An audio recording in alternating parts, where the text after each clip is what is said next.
Okay, let's get one thing straight. If you're having problems with your preteen, you know, they're acting up, they're rolling their eyes, it's not because you're a single parent, it's because you're the average parent, okay?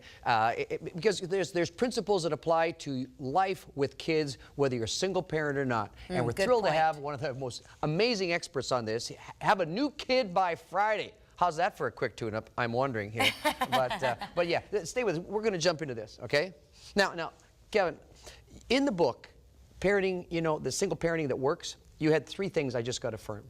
You know, and parents, this is great stuff. Grab the book just for this alone. We're going to focus on the other book, but listen close. Acceptance, belonging, and this just, the idea of just confirming what they can bring, okay? This idea of you can make a contribution.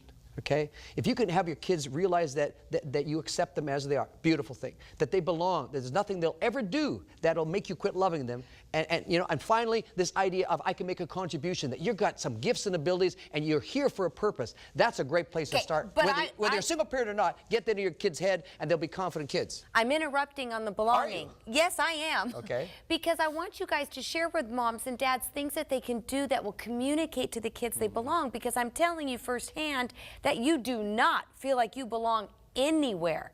Ask kids what they think. I'm the guy that wrote the birth order book. Right. Treat your kids differently. The firstborn gets to stay up later than the younger kids. You know, treat them differently. The state you live in. Okay, but how does that make me feel like I belong? Because I don't know if I'm in this house, I don't know if I'm in that house. Why do kids belong to gangs in large cities? Because it makes them feel like they belong. There's a warped sense of love there.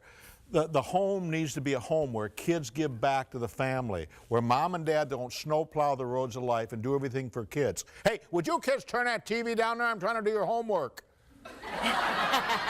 Parents today, in the name of love, just do things for kids. That's not love. But what has to happen, Kevin, and I think the point you're pushing to, Christie, is all of us understand out there that this kid needs to hear, your mom and dad have made some mistakes, okay? We've made mistakes.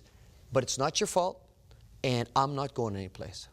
They have to hear, I'm not going to, you know, and even though you're only with me part-time, you're with your dad on the weekends or whatever, I'm not going here, and I'm going to be there for you. We belong. We're still a family. And single-parent family is still a family. See, yes, thank you. That's what I want. I want people to hear that. And the acceptance says, as you said earlier, you know, I love you as you are. I'm going to treat your kids differently. The kids are very, very sensitive to the differences in the kids and how we treat them. The belonging part says, I'm there for the long haul, no matter what. I'm going to love you anyway. Right. And then the competence part, every kid has to feel like there was somebody. So for some kids, it's walking out on a field, athletic field. For other kids, it's an honor student. But you got to come alongside of them and partner with them, and they got to see you not as the enemy, but as someone who really cares about me long term. Definitely. Okay. Now the new kid by Friday. Okay, catchy title, but come on. You can change attitude, behavior, and character by the weekend? Dave, it's a scam. Okay.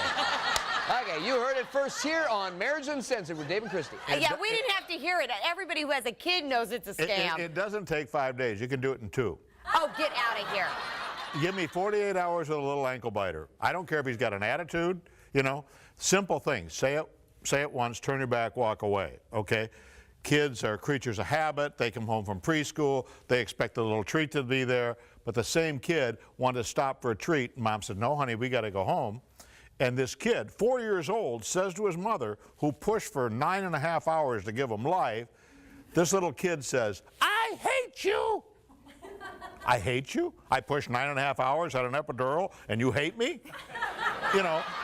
And so here's this little kid, he comes home. It's funny having you say that as if you have any idea what an epidural or 9.5 hours of pushing feels like. Okay. You know, Christie, you're beginning to remind me of Mrs. Uppington, the woman I live with. My wife. And I'll never forget the moment because I was reassuring her with the firstborn. I said, honey, it's okay. And she looked at me and she said, it might be okay up there, Leman, but it's not okay down here. Well said. But anyway, now I lost my train of thought. What were we talking about? Are we going to be able to change these kids in shorter? You said 2 days, not 5 days. Come on. I'm telling you. So here's this kid who expects this treat coming home from preschool. Remember what he said to his mom? He said, I hate you. I hate you. So he comes in. There's not a cookie in sight. What does the kid do? He goes and seeks out his mommy. Mommy, Mommy, where's our cookies? Honey, we're not having cookies today. And she turns her back and walks away. And this is why I suggest this to the young parent. I want them to see that that little ankle biter, he doesn't put his hands in his pocket and say, well, shucks, I guess I'm out of luck. He follows her. Because now you've thrown him a curveball. Mommy, I don't understand. Cookie? You know, where's my cookie? You know, and again, she tells him, she walks away again.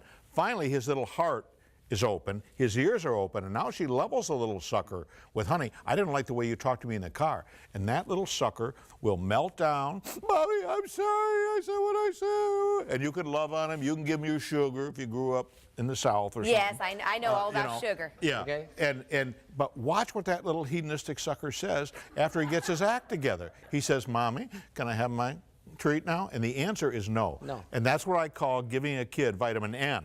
Okay, now listen, that's the first of many principles in his book. Get a new kid by Friday. Okay? Whoo-hoo. Okay, now listen. We got more help for you, single parents out there, and actually any parent out there. But we want to endorse the fact that this boot camp will really strengthen you with our bottom line. Thank you, Dr. Kevin Leman. Stay with us.